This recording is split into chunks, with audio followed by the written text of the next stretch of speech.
Good afternoon and welcome to our media briefing. As this pandemic has continued, we've seen successes in some areas and frankly, we've had some challenges in other areas. Most recently, we have seen more of the latter. In recent days, we have seen our highest case count and also the highest number of deaths. And now, despite some early successes, California now has the highest state case numbers in the nation, even surpassing the state of New York. San Diego is better off than most counties in California. But the reality is that unless we start turning things around soon, we run the risk of seeing our hard work wiped out and going back to severe state-imposed restrictions or possibly even a shutdown. We have to start pulling together. Now, I realize we can preach togetherness all day up here, but it takes boots on the ground to get that word out. So to do that, we are forming a safe reopening compliance team that will help businesses, establishments, and people across the region to comply with our public health order and to help us slow down the spread of this virus. Now, to be clear, we know a lot of businesses, places, and people around already do that. And we are certainly grateful and very thankful for their compliance. But we are seeing continuing outbreaks at businesses and places where people gather, and we need to curtail those outbreaks. We have long had on our coronavirus website information and plans to help businesses safely reopen. But we realize the pandemic is always evolving, and some businesses are simply unclear as to the rules regarding reopening, and so we hope to educate them and to work with them. This team will send people out to provide the education, but to also address public complaints and ensure compliance and enforcement. This is not going to be the carrot, this is going to be the carrot approach, not the stick approach. But, and I emphasize the word but, we still have the stick and other tools available to us, and we will use them if necessary. The details of the Safe Reopening Compliance Team are still being formulated, but we are talking to all the cities in the region about it so that they can also be a part of our team, so that we can get their input, and so that everybody will be on the same page. In fact, I'll be on a conference call with our local city managers after this press conference to gain their partnership and hopefully their cooperation. If we can be one San Diego, we can win San Diego. And with that, let me bring up Supervisor Fletcher.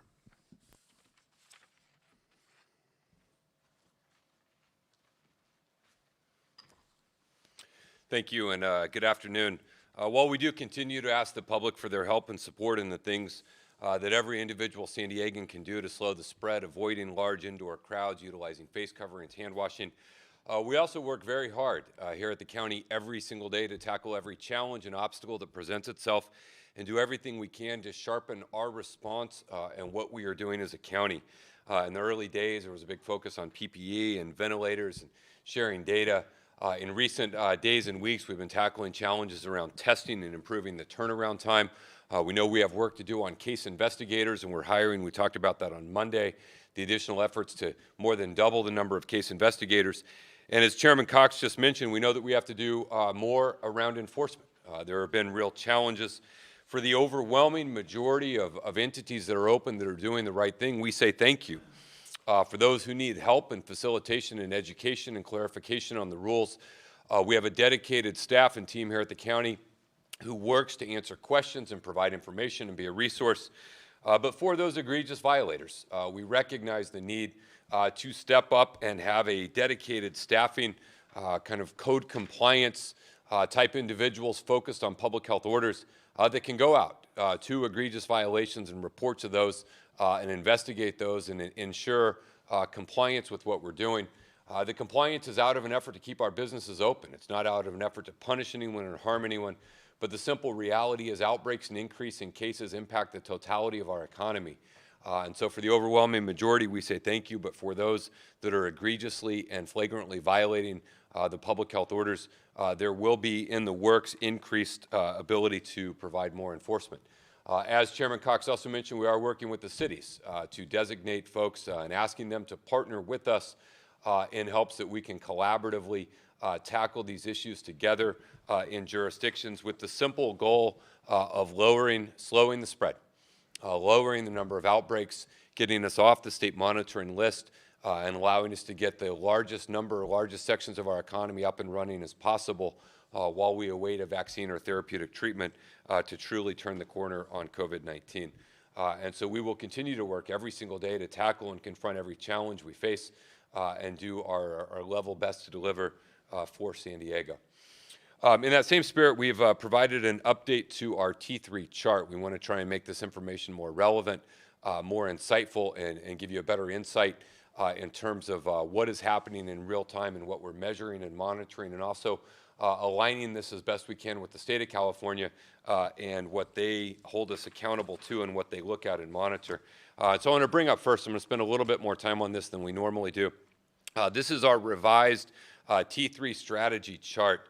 Under testing, we're still going to every day report the number of tests for that day on subsequent charts, but what you'll see right here is the 7-day average. We're going to be reporting on our T3 chart the 7-day average of daily tests reported. For stage 3 reopenings, the state of California asked that you're at 2 tests per 1,000 residents, and so we have adjusted our daily goal. It was previously at 1.5 per 1,000. We have adjusted it to 2 per 1,000, and you see that at the 6,600 number under the goal. So that goal is revised and new to be the more aggressive goal. And then above that, what you see is 9,155, which is our 7-day average of daily tests reported, and that's what will be reflected. We'll still report separately the individual day, but this is what we're really striving for, is the 7-day average. Underneath that, what you're looking at there is the 7-day average of percentage of positive for new cases. This is a metric the state of California monitors. The goal for that is to be under 8%. And you can see right now we are at 6%.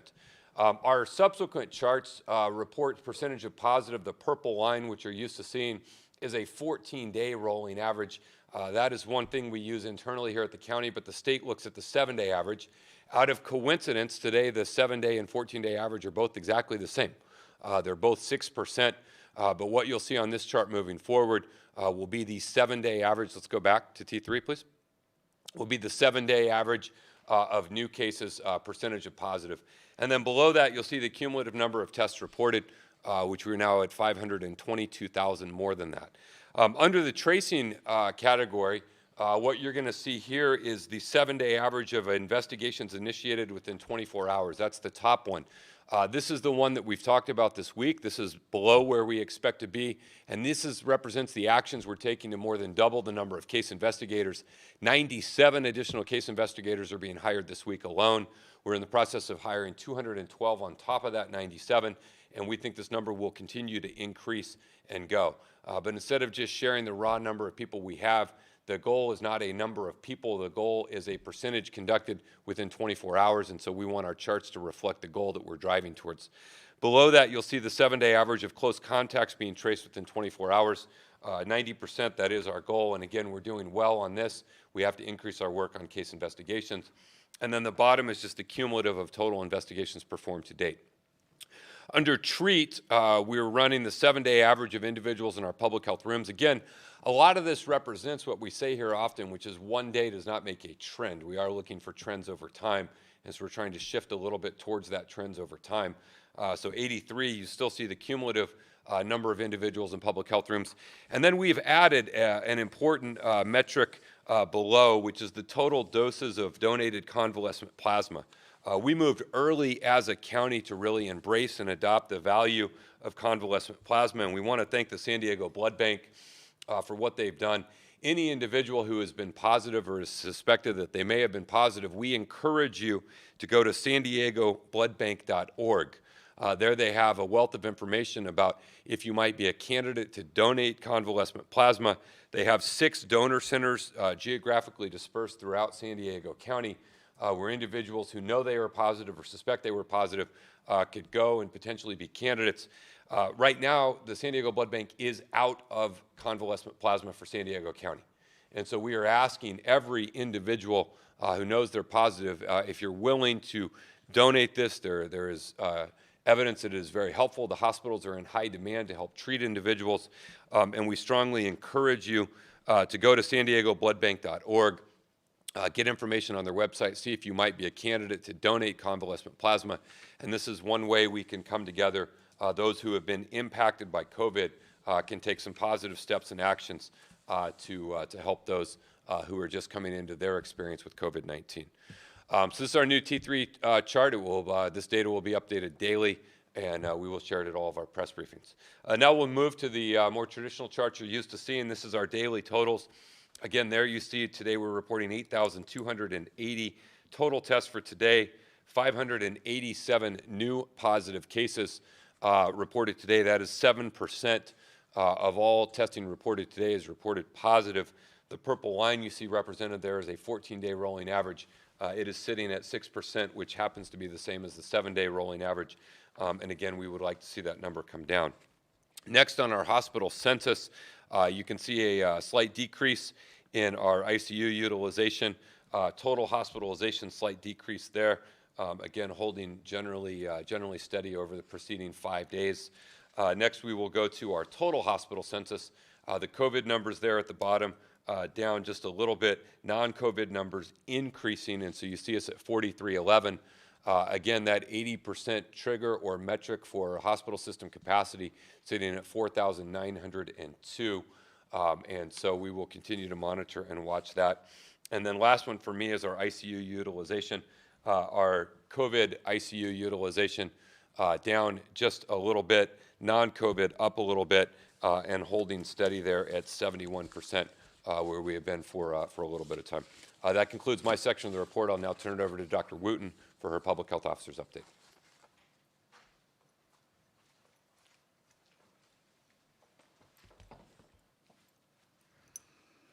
Thank you, Supervisor Fletcher, and welcome everyone. Statistics for global, national, and state numbers are based on data that's retrieved from the Johns Hopkins dashboard and was obtained today around noon, as you'll see on this table. Today's County of San Diego statistics are from reports as of 11:59 yesterday. Today, as a result of those reports, we are reporting 2 new milestones, if you will. We are over 25,000 cases, 25,107, which is 587 more cases than yesterday, an increase in new cases since yesterday's report of 385 cases. The total includes 505 deaths, so we are over the 500 mark for deaths, and this includes 18 new deaths reported since yesterday. The age range is unchanged from 3 months to 102 years of age. And also for the age group 20 to 49 years of age, that is holding at 59% and represented by 14,735 cases. The gender also remains unchanged, with 51% of the total cases being female, 49% being male. 2,279, or 9% of the cases, have been hospitalized, and this includes 592 individuals that have been admitted to the ICU. This number is 2% of the total number of cases and represents 26% of the total number of those hospitalized. Again, there are 505 total deaths, which represents 2% of the total population. 224, or 44%, were female, 56%, or 281, were male, and 480, or 95% of the total deaths had underlying medical conditions. And as always, our sincerest sympathies and condolences go out to the family and friends of those reported today, as well as those individuals that were reported in the past of dying from COVID-19. So in the next 6 or 7 slides, we'd like to show COVID-19 demographics as it relates to cases, hospitalizations, ICUs, and deaths. On this slide, we are focusing on cases, and on the left side of the slide, in the last 3 weeks, cases have increased over those 3 weeks. Actually, last 4 weeks, if we look at the preceding weeks, that was the area where we had flattened the curve. Beginning in mid-June, numbers started to increase. So we will continue to closely monitor that. Until today's report, the prior 3 days were showing encouragement of a daily decrease, but today's new case count is 587. So again, we will continue to monitor. Over the past 4 weeks, if we go to the next slide, we'll see a history of all of the COVID-19 confirmed hospitalizations that have increased since mid-June, with some decline in the past few days. Again, we will continue to monitor those, and ICU cases are part of this. And if we go to the next slide, we are seeing an increase in ICUs. And let's go back to the last slide. This is actually another depiction of hospitalizations, and beginning in mid-June, we saw actually a nice increase, incline in hospitalizations. Again, we have some hope over the past several days. There appears to be a modest, very modest decline in hospitalizations, but again, we will continue to monitor. In this next slide, now we're on ICUs, and same thing in the 4 weeks on the left of the weekly reports. We saw increases from the prior 4 weeks, and we are seeing some decline, but yesterday there was an increase. So again, this will be continued to monitor. The good news is that hospitalizations and ICU admissions are maintaining or stabilizing or consistent for now, but again, we have to continue to monitor those. In the next slide, we focus on deaths. Again, similar trend in the 4 weeks from mid to late June through mid-July. Deaths were increasing, and we will continue to monitor. The 18th and 19th was the weekend, and usually they are not, usually 0 to very few deaths reported over the weekend. So again, we will continue to monitor this. In the next slide, this is our epi curve. So the epi curve shows increases in cases by onset of illness as of mid-June. And in the next slide, with the actions taken recently to limit indoor activities as a result of opening up various sectors, we hope to see the cases decrease. The goal, again, is to decrease the number of cases with the onset of illness for the 14-day period from July 8th to July 21st. Based on the actions that we have recently taken, what we hope to see is a decline in cases during that period.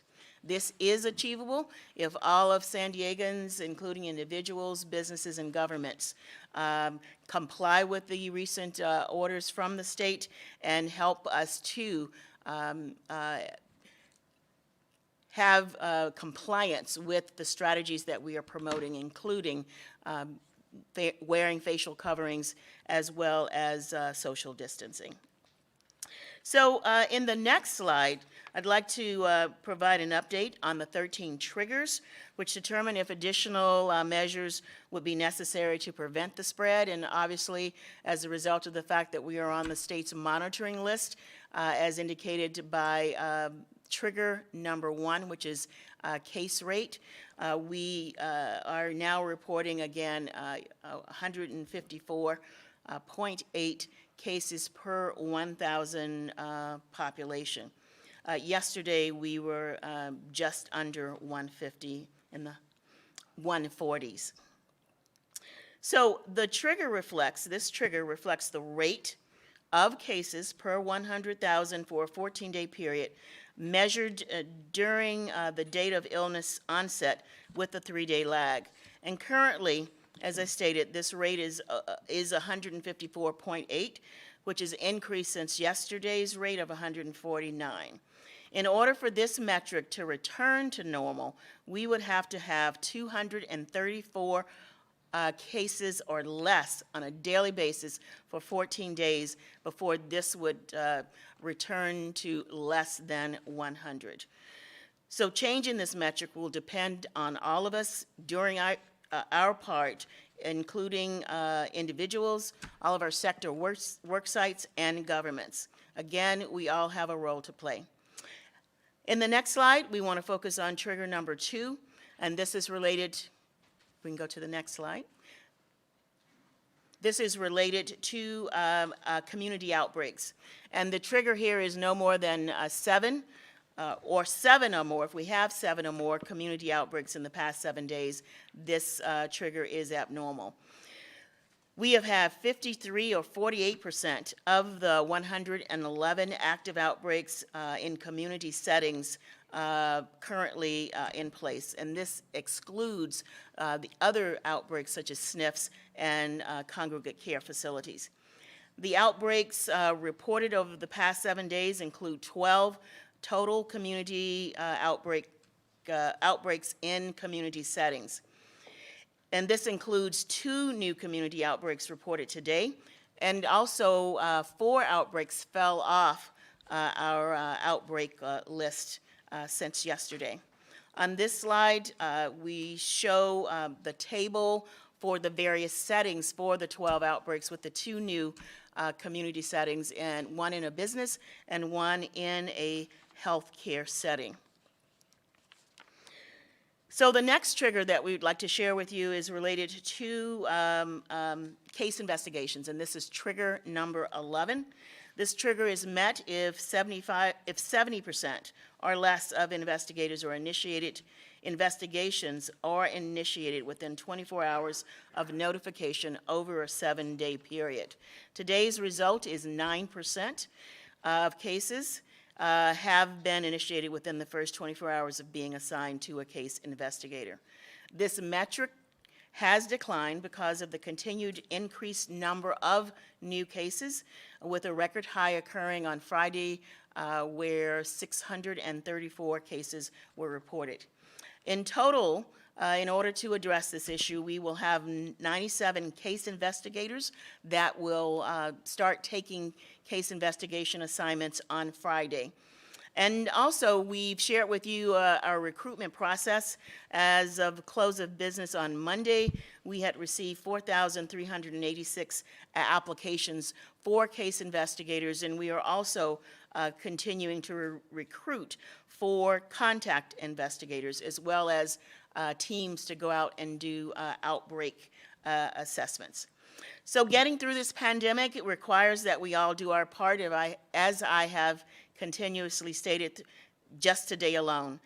We want people to wash their hands, stay 6 feet apart from others, wear facial coverings, avoid crowds, and stay at home, particularly if you are sick. The time is now for everyone to take action and for everyone to play their role. So we are depending on everyone, every individual, every business, school, and all other sectors to play a role. Now please welcome back to the podium Chairman Greg Cox, who will continue our update today.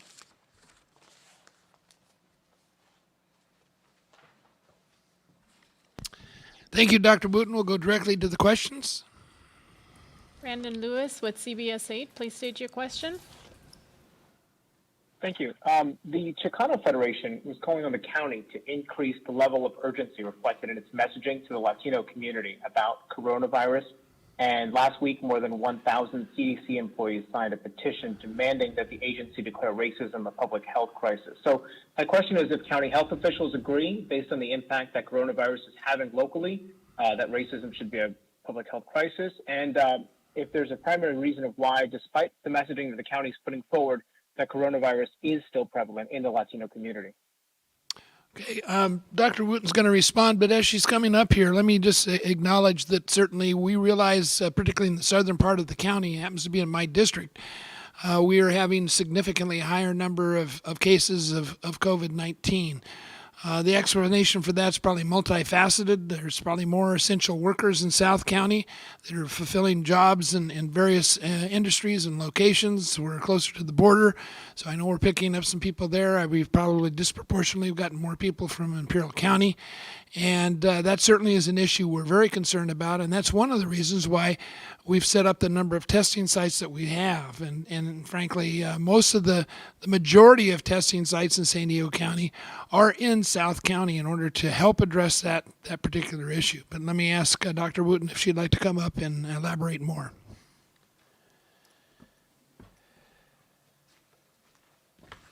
Thank you, Chairman Cox. I think there are several points to make here. First of all, I think we all can agree that racism or social injustice is a public health crisis. I don't think that there is a dispute about that.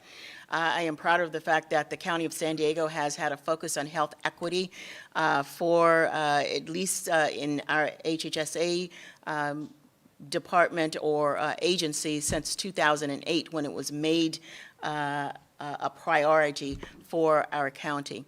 And also, we have an Office of Health Equity within public health. So since the beginning of this pandemic, we have made outreach to the Latino population as we looked at the data and determined that the Latino population had the largest number of cases associated with this pandemic. And even today, over 60% of the 25,000 are in the Latino population. So as a result of that, we've had a targeted or focused, rather, community outreach focusing on the Latino population with various phases of outreach through social media, through ads, and we are now beginning to launch phase 3 of our public education campaign, focusing on the Latino population. So we have known that this is an issue and have taken dedicated steps to address it.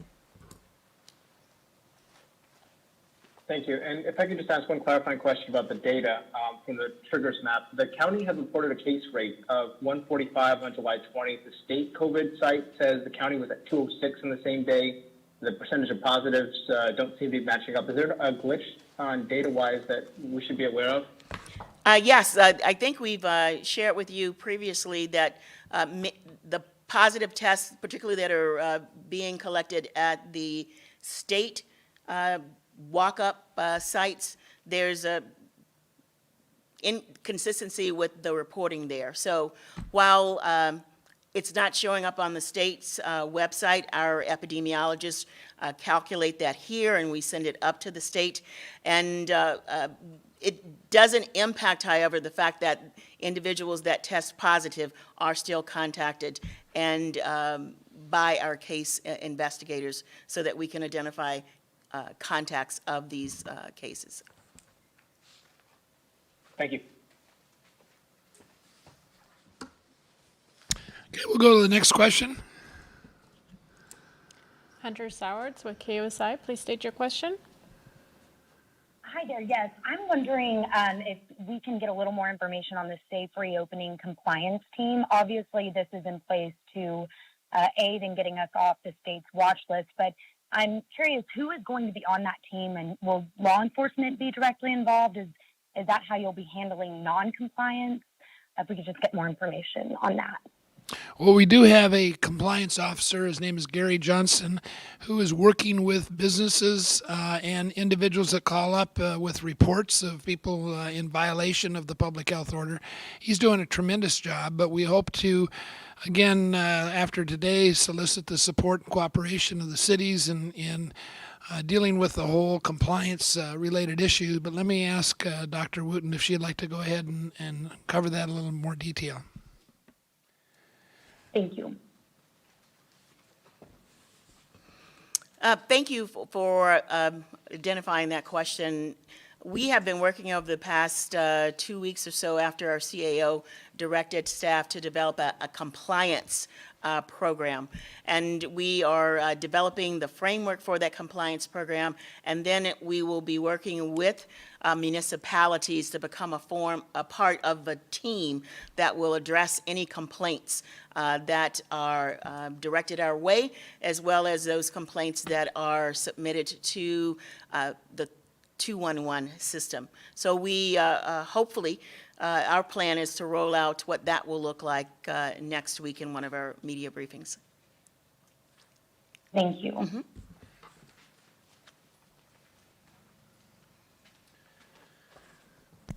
Okay, we have one other call-in question. I just want to explain that Paul Sisson seems to be the last call-in every day. I don't know whether it's because he's slower than the others or because he waits to the very end, but the last call-in today is from Paul Sisson with the San Diego Union. Paul, the microphone's yours. Thank you. I had a little further question on the safe reopening compliance team that you guys just addressed. I mean, you guys have been investigating complaints as they come in the past, right? I'm struggling to understand how this is any different than what you've already been doing. Can you kind of clarify exactly what's going to change here? Well, let me acknowledge that when we've had gross violations, and we've had at a few that we've picked up either because of call-ins or in some cases the media have picked it up and it's been on TV or talked about on the newspaper or radio. We've dealt with those, I think, very quickly and frankly very effectively. What we want to seek is compliance. And I know we had a situation last week with a church that was in direct violation of the new public health orders directed by the governor. Our compliance officer was able to sit down and work with folks at that particular church. I think they appear to be in compliance now. I think there was one or two other examples. But we know that there's other instances that are occurring in various parts of the county. And I think our effort now is going to be to try to work with the cities. Ultimately, they have the enforcement responsibility, at least in the incorporated cities. The county would have the responsibility in the unincorporated area. But again, we're not trying to use any heavy tactics. We want to get compliance, and we want people to be educated and understand where they're perhaps not in total compliance with the public health order from the governor. But I know that Dr. Wooten is here and probably has some additional comments.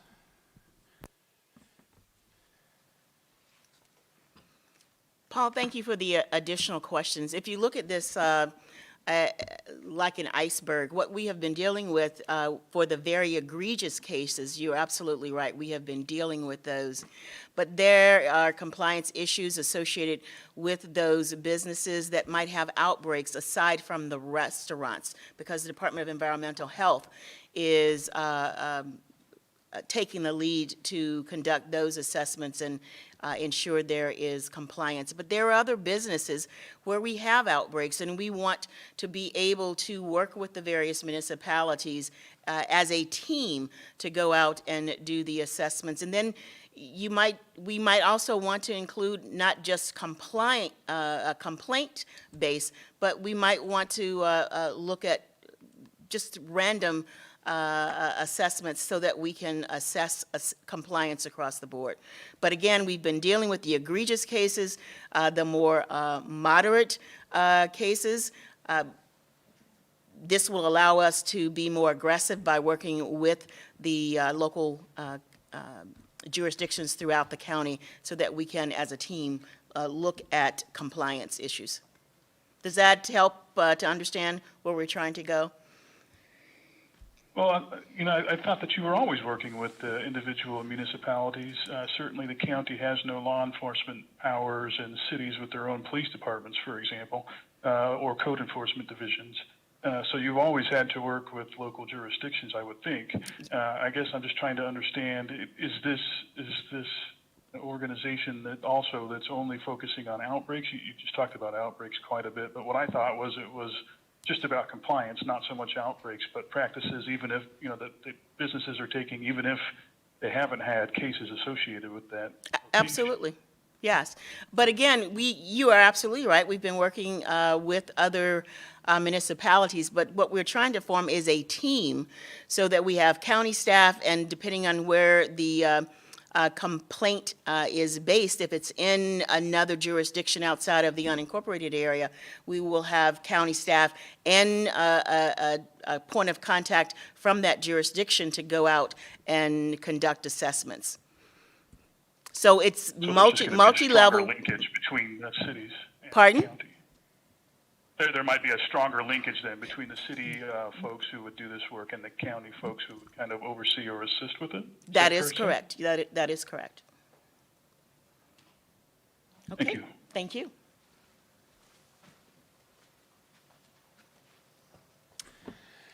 That completes our call-in questions. We do have a couple of text questions. The first one I'm going to ask Supervisor Fletcher if he'd like to come up and respond to. It's in regards to the governor's public health orders and to the degree of compliance that we've seen as a result of some of those changes over the last couple of days and weeks. This text message is from Mike McKinnon from KUSI, and he asks, because Newsom's mandated closure of indoor operations haven't resulted in a decrease of cases, would San Diego County consider allowing businesses that are now closed to reopen if they follow safety protocols? Thank you for that question. The governor put out the indoor restrictions on the 13th. Here in San Diego County, it was not in effect until the 15th, which is just 1 week ago. Those who follow this press briefing regularly will not be surprised that in 1 week's time there's not a significant impact in the cases. Those who don't follow may not, but as we've talked about multiple times on multiple occasions, there's a significant lag when you deal with COVID between when you take an action and when you see an outcome. It's often been described as a freight train that when it gets moving in terms of its spread, it is very hard to slow and it takes time. And so it is to be expected that the number of cases will not significantly decrease until some time after that action has been taken. So it is certainly our hope that in the coming weeks we will begin to see the numbers which have stabilized a bit in terms of percentage of positive begin to come down, and that we will see the positive impacts of those changes. We also hope to get greater public awareness. There's been a really irresponsible debate about the validity of face coverings, about the validity of public health scientists and data, and the effort in that, and we're certainly hoping that we can see greater public awareness and the importance of what we're doing out of an attempt to keep our businesses open. And all of the actions we take are designed to not only preserve life, but preserve our economy and keep it open and running as well. And then finally, state public health orders have the impact of law, and here in San Diego County we will follow them as we expect most other counties will do. Thank you.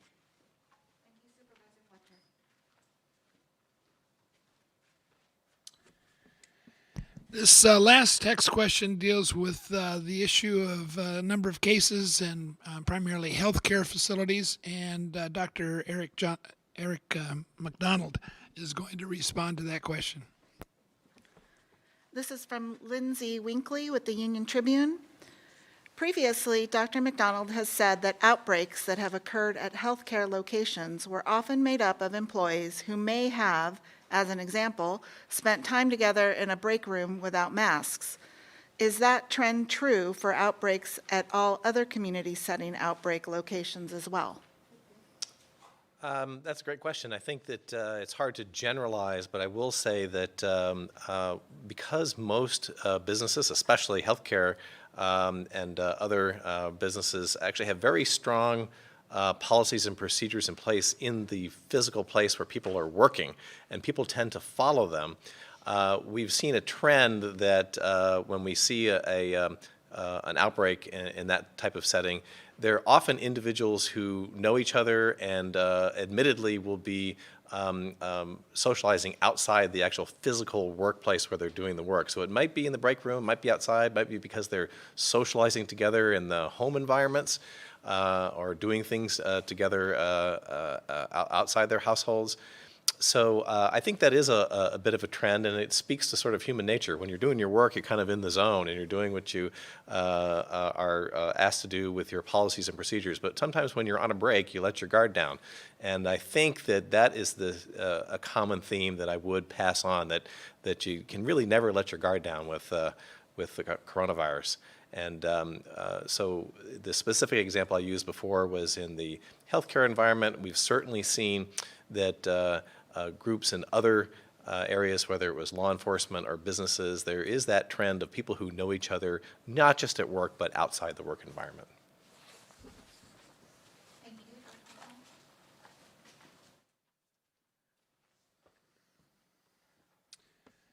That concludes our media calls for today.